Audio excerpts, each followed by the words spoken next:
Assalamu alaikum wa rahmatullahi wa barakatuh. Musidɓe julɓe tedduɓe teddirɓe l'islam kala ka wawɗo wonde hoore adna Allah on fof ko musidɗo moɗon Abdallah Diallo Bruxelles naati ɗo salmingol o salminago l'islam salminago yimɓe aljanna ka aljanna yo Allah waɗa mi humpita on ko fewndi e ko ɓuuri e fodde ko ɓuuri e laɓede ko tawata hari en waɗari en meeɗari waɗugol ɗum ɗon e nder Belgique da'awaji meɗen fof bayanaji meɗen foof kono hari en waɗade sifa oɗo hikka bi isnillahi taala en waɗay bayana ɓurɗo e moƴƴude e bayanaji waɗaɗi ɗin fof depuis fuɗɗa waɗede ko honno woni ɗum duɗal ahlu sunna wal jamaa wondude e sukaɓe meɗen jam'iyatul muhsinin e lawol kisal hiɓe organisande en séminaire molanaɗo mawɗo waɗayɗo e nder Belgique ko honde tuma on waɗata haray ko le 3 mai ha le 5 mai 2024 e nder ndu lewru inchallahu haray ko honto o waɗata haray ko Liège Arden ton o waɗata haray meɗen tori jama on fof ko saɗi maɓɓe ko tooli fi o bayana ɗo wawu latade feƴƴa e hoore jam moƴƴere fopp no invita ko saɗi fof jama o tentini noon enen sukaɓe wata goto leetu wona fere sakko haray o manka haray ko saɗi moɗon ko tooli ko ɗum en arno humpitugol on ɗo wata o leetu dey si o leeti on tawa gayni heewugol si heewile kadi haray o wata heɓude place so on heɓari place so yiyoyi ko feƴƴoy ton kon mi sikki tun on nin so e ma wullon ɓeɗen habbi o yo sukaɓe are windo ɗon ko saɗi moɗon ko tooli fayɓe ɓen fopp haray no habba jogannema duuɓi 12 ko ɗum woni 12 ans ha nawri dow ton inchallahu haray musidɓe julɓe tedduɓe ko watti ɗon kadi haray tigi tigi on koyen gueru en fopp aren wona menen moko baɓɓen fayɓe ɓen fopp koyo hewtu ton ɓay min on inchallah haray place an on no ɗon déjà komi taweteɗo donc haray taw yejjitu hino woodi ko eɓɓa toon piiji molanaɗi tawa ɗi nafay en nafa fayɓe meɗen ɓen nafa moko baɓe meɗen ɓen haray no jeeya e mum folotiro alqouranul karim ɗin haray kadi folotiro kadi fi pulal ngal sikke o alamo kala men no welti ko woni pullo kon haray kadi no yiiɗi fi mum ɗum donc haray iɗen andi pay koye men buy hande e hiɓe manque wawgol ka haala si yahama ɗo joni ɓurotirama ɓe yii jaka ɗum ɗo nafoore noye mum ko important lam felliti ɓe ɓeyda e wakkilade kamɓe fayɓe ɓen donc haray kadi no jeeya e muɗum juɗugol tew hara kadi ko faamuɓe honno tew juɗirte inchallah no ñande wiya yette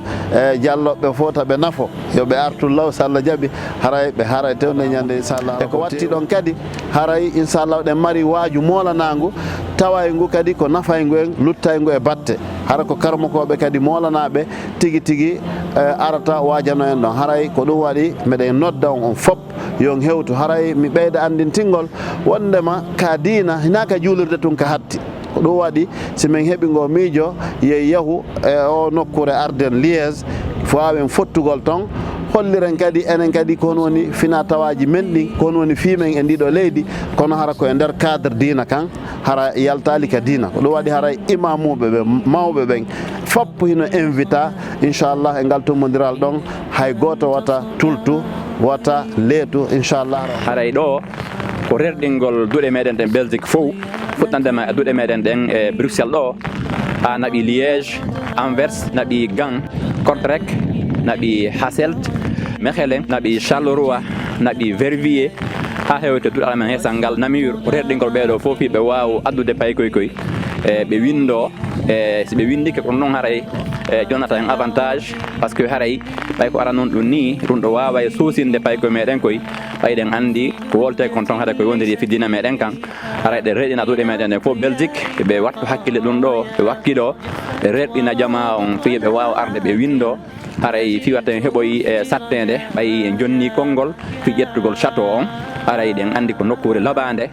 e wondude e honno wiyete miri molanaɗo ko tata haray danɗe no woodi ko kala yahoɓe tan ɓe wawa walugol fi en wawa wadde oɗo séminaire meɗen ɗon fottandu dinayankoru tawde haray ndu wondi e nafoore molanade ko ɓanta dina meɗen kan e ɗe leyɗe ko wonɗen ɗo awa haray duɗal ahlu sunna wal jamaa hino organisande julɓe ɓen haray séminaire molanaɗo waɗayɗo Liège ka Arden les 3 ha les 5 mai Assalamualeykum Oustaz wa rahmatullahi wa barakatuh wiyete jaam hiɗon e jaam nani ɗon wona ɗo fi séminaire ko ja haray inchallah duɗal meɗen ngal e nder Belgique ɗo hino organisande en séminaire wondude e jam'iyatul muhsinin kañum may lawol kisal waɗayɗo les 3 mai ha les 5 mai ka Arden Liège ko teddugal e moɗon inchallah ko fi moko baɓe toon ka pay koye kadi windoto haray ko fi moko baɓe e fi fayɓe kadi fayɓe jogoyɓe duuɓi 12 ha nawri dow ton e moko baɓe fopp haray no invita fi o séminaire ɗo waɗay ɗo les 3 ha les 5 mai. joni ko honɗo e honɗo wona waɗede toon activité ji ɗi? machallah haray o séminaire ɗo taway ko waɗete toon ko waɗi ko ndaw concours folonirgol fi deftere Allah nden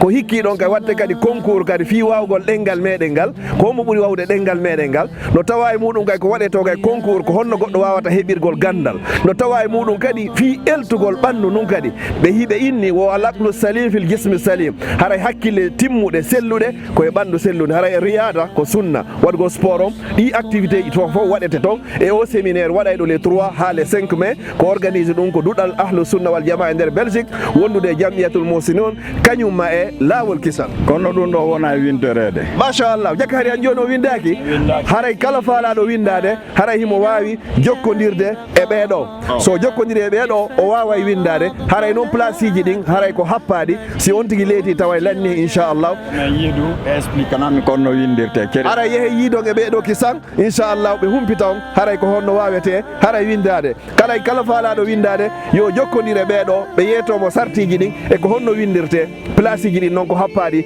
wataw leetudey wona fere sakko manko si wona ɗum on nin soyey si o séminaire ɗo feƴƴi hara tigui tigui on tawaka mbeɗen invite karamo koɓe ɓen fof e mawɓe ɓen fof e sukaɓe ɓen fof jogannema duuɓi sappo e ɗiɗi ha nawri dow haray fof ko saɗi muɗum ko tooli toon karamo koɓe o docteur ɓe o ceernoɓe o mawɓe o wata goto leetu wona fere sakko manka onon e ɓeygureji moɗon sukaɓe worɓe ɓen fof inchallah fino séminaire ɗo feƴƴira e hoore jaam moƴƴere.